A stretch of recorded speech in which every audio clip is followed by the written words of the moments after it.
안녕하세요. 미스터리 수사국에 오신 것을 환영합니다. 2015년 중국에서 매우 인기 있었던 텔레비전 리얼리티 쇼 프로그램 중국 꿈의 쇼의 무대에서 본래 참가자들을 응원하기 위해 온 한 여성 게스트가 의외로 무대의 주인공이 되었습니다.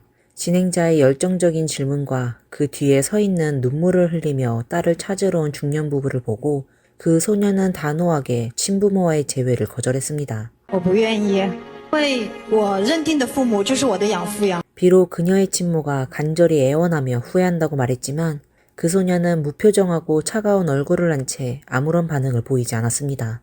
모두가 친부모의 진심을 느낄 수 있었지만 무대에 서 있는 그 소녀는 엄마 아빠라는 말조차 하고 싶어 하지 않았습니다.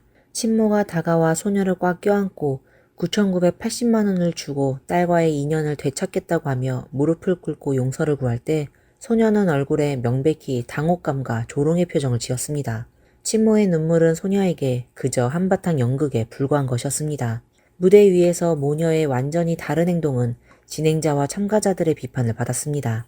현장에 있던 관객들은 엄마가 10달을 품고 낳은 은혜를 잊을 수 없다고 생각했지만 점차 사실이 밝혀짐에 따라 그 소녀의 친부모를 인정하지 않는 행동은 오히려 대부분의 사람들로부터 인정과 격려를 받게 되었습니다. 이 일이 도대체 왜 이런 결과를 초래했을까요? 오늘은 여러분과 함께 유학을 다녀온 여성 박사가 친부모를 공개적으로 인정하지 않은 사건을 돌아보겠습니다. 이 프로그램에 출연한 소녀의 이름은 샤오징징입니다. 당시 그녀는 막 캐나다에서 학업을 마친 후 귀국한 상태였습니다. 그녀는 친구 양청엔의 요청을 받고 중국 꿈의 쇼에 출연하게 되었습니다. 프로그램 측에서 그녀에게 주어진 주된 임무는 양청엔을 위해 무대에서 응원하는 것이었습니다. 샤오징징은 무대 뒤에서 친구의 멋진 공연을 지켜보며 진심으로 기뻐했습니다. 그녀가 무대에 초대되었을 때 조금의 망설임도 없이 올라갔습니다. 하지만 프로그램 측과 친구 양청엔이 함께 그녀에게 거대한 함정을 설치했음을 알지 못했습니다. 사실 샤오징징이 이 쇼의 진정한 주인공이었고 이 중국 꿈의 쇼는 그녀의 친부모가 딸을 찾고 싶어하는 대극장 쇼였던 것입니다. 그렇다면 왜 샤오징징의 친부모는 TV 프로그램을 통해서 딸을 찾으려 했을까요? 일반적으로 이런 일은 비공식적으로 이루어져야 하지 않을까요? 이 이야기는 1987년 눈이 날리는 겨울밤부터 시작됩니다. 그날 후베이성은 매우 추웠고 길을 걷는 사람들은 모두 두꺼운 외투에 몸을 꽁꽁 싸매고 집으로 돌아가 따뜻한 곳에서 쉬고 싶어 했습니다. 젊었던 기춘란과 남편 샤오충양은 눈보라를 헤치며 병원에 갔습니다. 기춘란은 몸이 자주 안 좋아 의사를 찾아 약을 처방하곤 했습니다. 그날 그녀의 약이 거의 떨어졌기에 부부는 불가피하게 이렇게 악천후 속에서 병원에 온 것이었습니다. 진료를 마친 후 날씨는 어두워졌습니다. 몸이 약해진 기춘란은 남편 샤오충양에게 의지하며 병원 문을 천천히 나섰습니다. 병원 외곽의 풀밭을 지나면서 바람소리가 매우 강했지만 샤오충양은 어느 구석에서 아기 울음소리가 들리는 것을 놓치지 않았습니다. 궁금하고 걱정이 되는 마음에 그는 아내에게 잠시 기다리라고 한 뒤 울음소리가 나는 곳으로 빠르게 걸어갔습니다. 그가 그곳에 가보니 쓰레기통 옆에는 분홍색의 작은 생명이 발견되었습니다. 그것은 작은 여자아이였고 이불에 쌓여져 있었지만 그 몸에는 얇은 옷 한 장만 입고 있었습니다. 아이의 얼굴은 이미 찬바람에 빨갛게 변해 있었고 거의 얼어붙을 정도였습니다. 아이는 간간히 약한 울음소리를 내고 있었고 만약 아무도 발견하지 않았다면 얼어 죽었을지도 모릅니다. 누가 이렇게 무심하게 아이를 버렸을까? 이것이 샤오충양의 첫 번째 생각이었습니다. 그는 주변을 둘러보았지만 날씨가 너무 나쁘고 어두운 탓에 주변에는 아무도 보이지 않았습니다. 일단 얼어붙은 아이를 구해야겠다고 결심한 그는 자신의 외투를 얼른 벗어 아이를 감싸주었습니다. 부부는 즉시 상의하여 아이가 얼마나 오랫동안 이 추위 속에 있었는지 알 수는 없었지만 만약 즉시 구하지 않으면 생명이 위험할 것이라고 판단하고 일단 집으로 데려가기로 했습니다. 다음날 아이의 친부모를 찾아보겠다고 결심한 두 사람은 그날 밤 아이를 집으로 데려갔습니다. 부부는 집에 돌아온 후 먼저 작은 여자아이에게 따뜻한 물로 목욕을 시키고 두꺼운 옷을 입혔습니다. 그들은 아이를 위해 따뜻한 작은 침대도 마련해 주었고 이 모든 일을 마치고 나니 이미 새벽이었습니다. 다행히 이 불쌍한 아이는 체온이 정상으로 돌아왔고 얼어붙었던 피부 색깔도 원래 붉은색으로 회복되었습니다. 아이는 울지도 않은 채 조용히 작은 침대에서 잠이 들었고 부부는 그 모습을 부드럽게 지켜보며 미소를 지을 수밖에 없었습니다. 기춘란은 문득 생각했습니다. 만약 나에게 이런 귀여운 딸이 있었다면 얼마나 좋을까? 그녀와 남편 샤오충양은 결혼한 지 오래되었지만 아이가 없었습니다. 기춘란은 오랜 병으로 인해 임신할 수 없었기 때문이죠. 샤오충양은 이에 대해 한 번도 불평하지 않았고 아내를 떠나야겠다는 생각도 한 적이 없었습니다. 두 사람은 좋은 부부관계를 유지했지만 기춘란은 여전히 죄책감을 느꼈고 눈앞에 있는 이 작은 여자아이를 보면서 진심으로 좋아하는 마음이 들었습니다.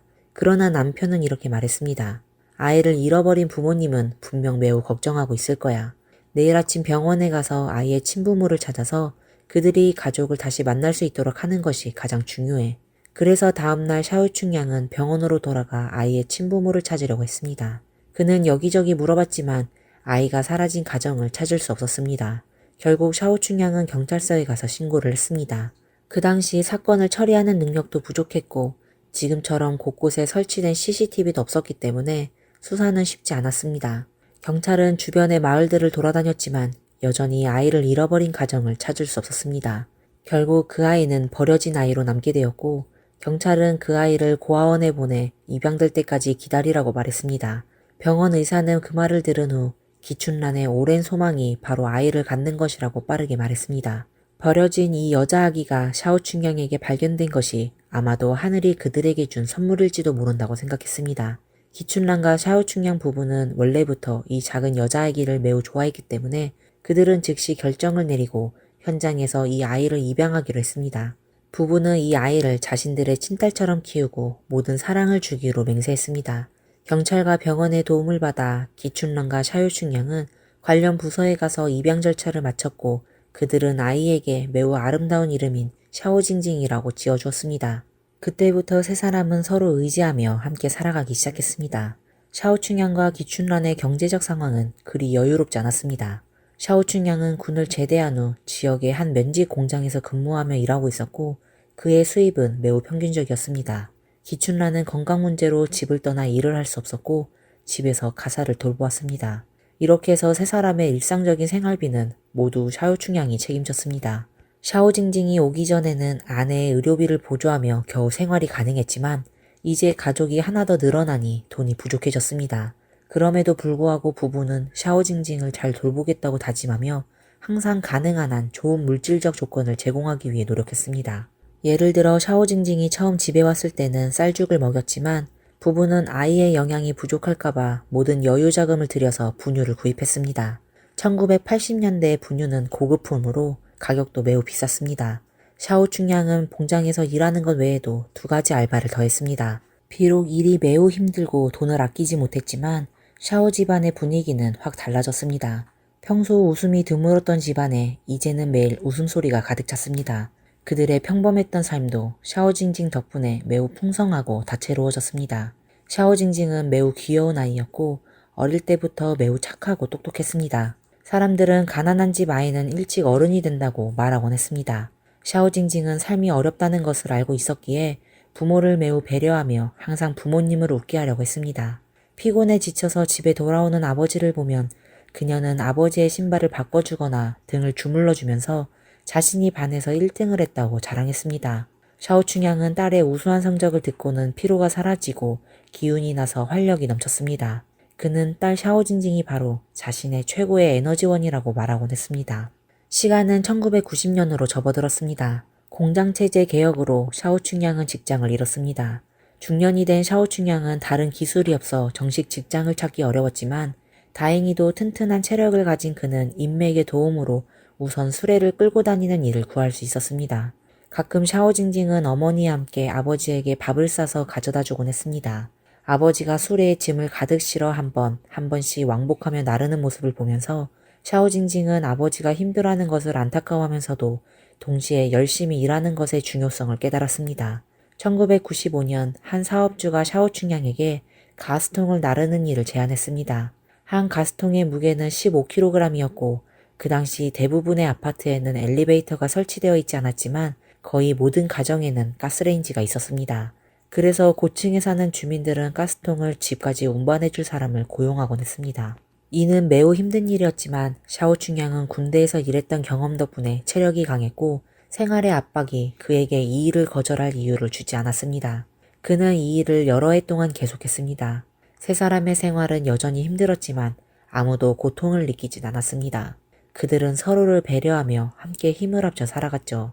그들은 삶에 대한 좋은 기대를 가지고 있었고 모두가 이 작은 가정을 위해 자신의 역할을 다하고 있었습니다. 기춘라는 몸이 좀 나아지면 손재주를 살려 수공예 작업을 하게 됐습니다. 샤오징징은 부모님의 사랑에 보답하기 위해 좋은 성적을 거두겠다고 결심했죠. 학교에서의 시험마다 그녀는 항상 학년 순위 상위권을 차지했습니다. 모범생이었던 그녀의 상장은 벽에 가득 걸려 있었고 선생님들은 샤오징징을 공부에 유망한 학생이라며 장차 좋은 대학에 합격할 것이라고 말했습니다. 그러나 어머니 기춘란의 건강은 점점 낙화되었습니다. 어머니의 부담을 덜어주기 위해 어린 샤오징징은 직접 시장에 가서 장을 보고 밥을 하며 집안일을 도와주기 시작했습니다. 어머니가 누워있을 때는 그녀는 온갖 방법을 동원해 어머니를 돌보고 고통을 덜어주려 했습니다. 이럴 때마다 기춘란은 하늘에 감사하며 그 눈보라 속에서 자신에게 이렇게 착하고 이해심 많은 딸을 보내준 것을 고마워했습니다. 그녀는 언젠가 딸을 대학에 보내는 그날을 꿈꾸며 기다렸습니다. 모든 부모의 바람처럼 그녀의 꿈도 아름다웠지만 현실은 매우 잔인했습니다. 이 착한 어머니는 딸이 대학에 가는 그날을 결국 맞이하지 못했습니다. 2001년 어느 날 기춘란의 병세가 갑자기 악화되었습니다. 병원에 입원했다는 어머니 소식을 듣고 중학생이던 샤오징징은 즉시 학교를 쉬고 집으로 돌아갔습니다. 병상에 누워있는 어머니를 보고 샤오징징은 눈물을 참을 수가 없었죠. 그녀는 어머니의 손을 꼭 잡고 어머니가 자신을 떠날까봐 두려워했습니다.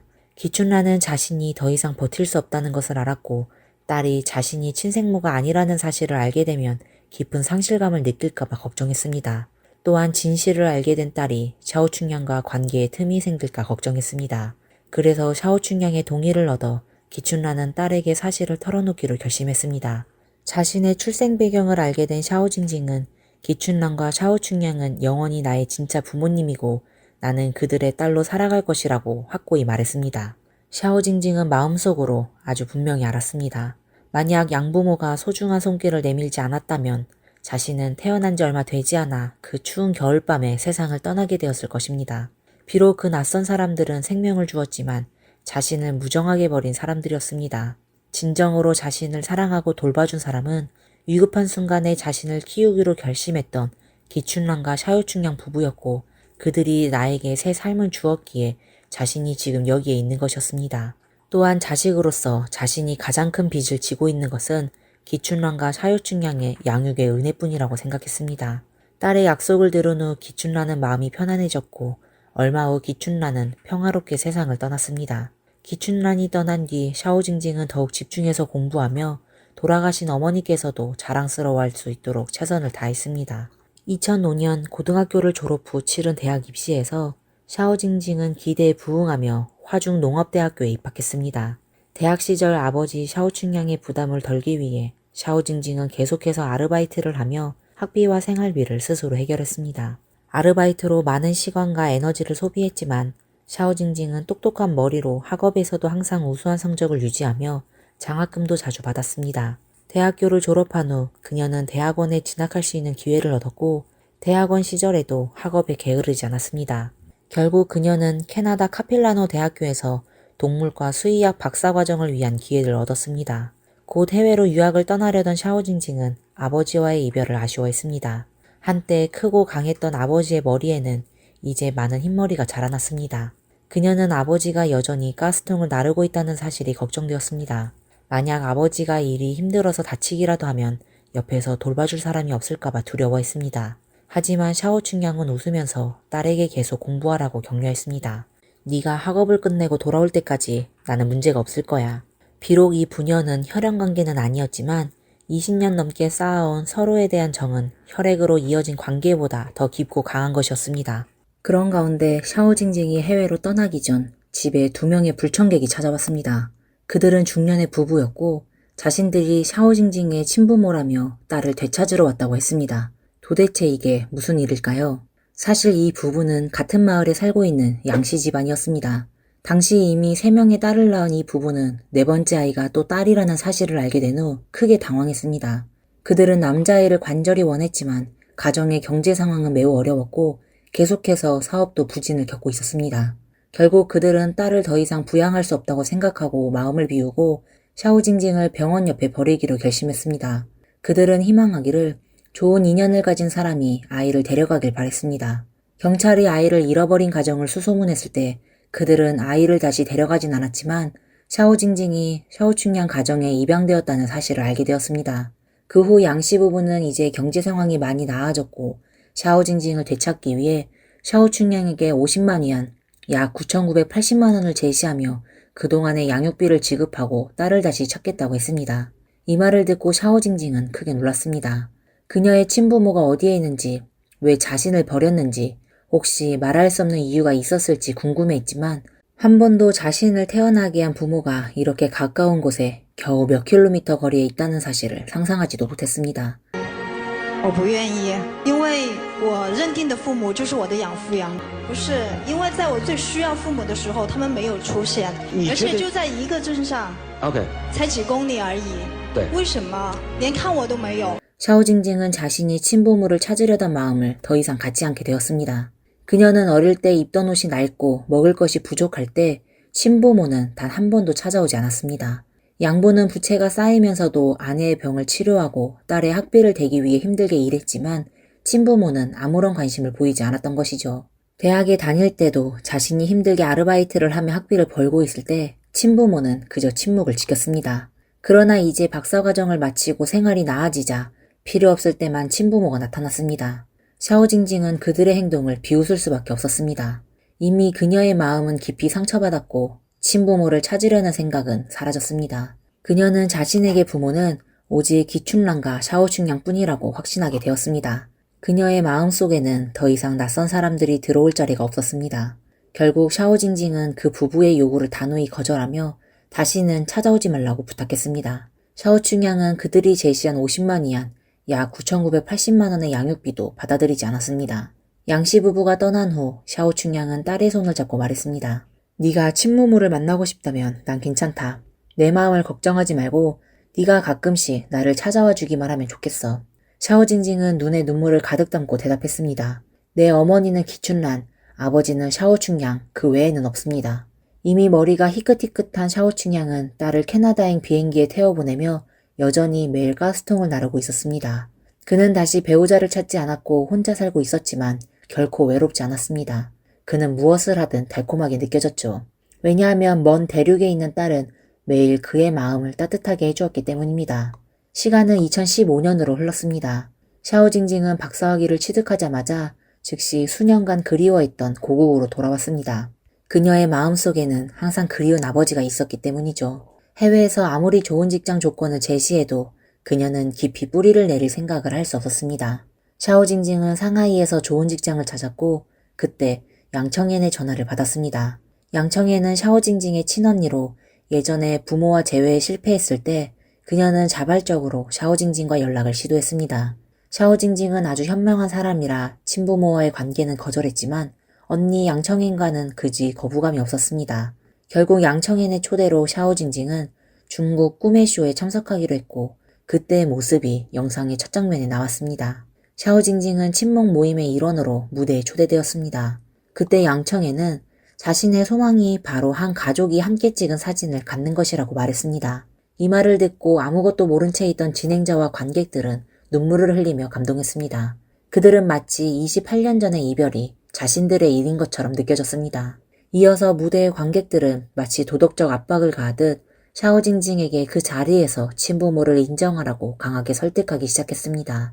그 상황은 마치 샤오징징이 친부모를 인정하면 모두가 행복할 것처럼 느껴졌고 만약 거부한다면 그녀는 마치 냉혈하고 이기적인 사람처럼 비춰졌습니다. 养父养母知道你叫他们如果不开心的话，我相信养父养母也应该认错，不对，心胸不要那么狭隘。 하지만 모든 이들의 예상과는 달리 겉보기에는 연약해 보였던 이 소녀는 매우 단호하게 그 요청을 거절했습니다. 그녀는 크게 원하지 않습니다 라고 외쳤고 더욱 확고하게 저는 제 부모님을 이미 정했어요.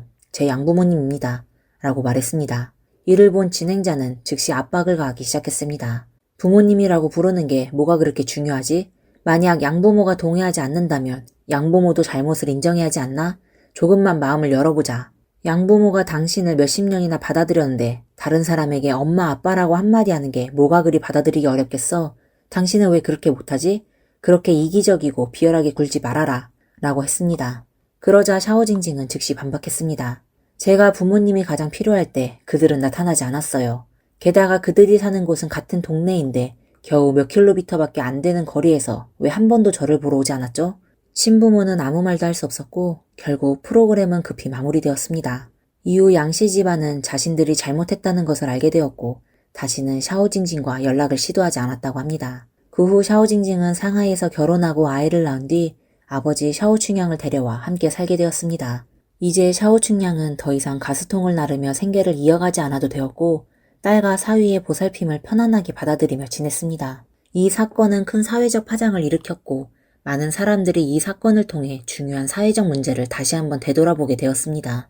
바로 남아 선호 사상입니다. 만약 당시 샤오징징이 남자아이였다면 양씨 부부는 경제적 어려움이 있었음에도 불구하고 그 아이를 버릴 수 있었을까요? 만약 샤오징징이 유학을 떠난 박사과정 학생이 아니라 장애를 앓고 있거나 가난에 시달리고 있었다면 양씨 부부가 자발적으로 찾아와서 친자관계를 맺으려 했을까요? 또한 언니 양청현의 행동도 명백히 강압적이었으며 샤오징징을 프로그램에 유인하기 위해 덫을 놓은 것과 같은 방식은 그녀에 대한 존중이 부족한 처사였다고 볼 수 있습니다. 양씨 부부는 몇 년 전 친자 인정에 실패한 뒤 이번에는 여론을 이용해 샤오징징을 압박하고자 했습니다. 그들이 이 과정을 통해 샤오징징의 감정을 고려했을까요? 프로그램 제작진은 양씨의 요구를 이미 알고 있었지만 왜 샤오징징에게 사전 확인을 하지 않았을까요? 무대 위에서의 진행자, 멘토, 게스트, 관객들은 박수와 눈물로 그 상황을 더 압박하며 도덕적 강요를 만들어냈습니다. 남의 고통을 모르고 남에게 선을 강요하지 말라라는 속담처럼 우리가 남을 쉽게 도덕적으로 판단하는 것은 잘못된 결정을 초래할 수 있습니다. 사실 이 사건은 때때로 혈육의 친정도 결국 이익을 따지게 된다는 사실을 일깨워준 거죠. 오늘 이야기의 모든 등장인물 중 정말로 무조건적으로 사랑을 주고 헌신할 수 있었던 사람은 바로 샤오징징의 양부모, 샤오충양과 기춘란이었습니다. 그들은 능력이 특별하지 않았지만 양녀를 위해 모든 사랑을 아낌없이 쏟아부었죠. 그리고 그들은 딸에게 자신의 출생 사실을 알려주었고 딸이 스스로 결정을 내리도록 했습니다. 양씨 집안이 나타나 친자관계를 맺으려 했을 때도 샤오충양은 여전히 딸을 걱정하며 딸이 원하고 행복하다면 나는 아버지로서의 자리를 기꺼이 포기할 준비가 되어 있다 라고 말했습니다. 딸의 행복을 위해서라면 무엇이든 할 수 있다는 그의 마음은 진정한 사랑을 보여주었습니다. 또한 샤오징징도 정말 훌륭했습니다. 그녀는 무대에서 혼자서 싸우며 비난을 받았지만 본인의 원칙을 절대 바꾸지 않았습니다. 마치 그녀는 지난 수년 동안 마음의 아픔을 혼자 감당해온 것처럼 그 누구도 그녀를 흔들 수 없었습니다. 결국 28년 전 양씨 집안의 딸은 차가운 겨울에 버려져 세상을 떠났고 샤오징징은 그 자리에서 새로운 생명을 얻었습니다. 그 생명은 이제 그녀의 부모에게 보답할 것입니다. 오늘의 이야기는 여기까지입니다. 저희 영상이 마음에 드셨다면 좋아요와 구독, 댓글을 잊지 말아주세요. 그럼 다음 시간에 다시 찾아뵙겠습니다. 감사합니다.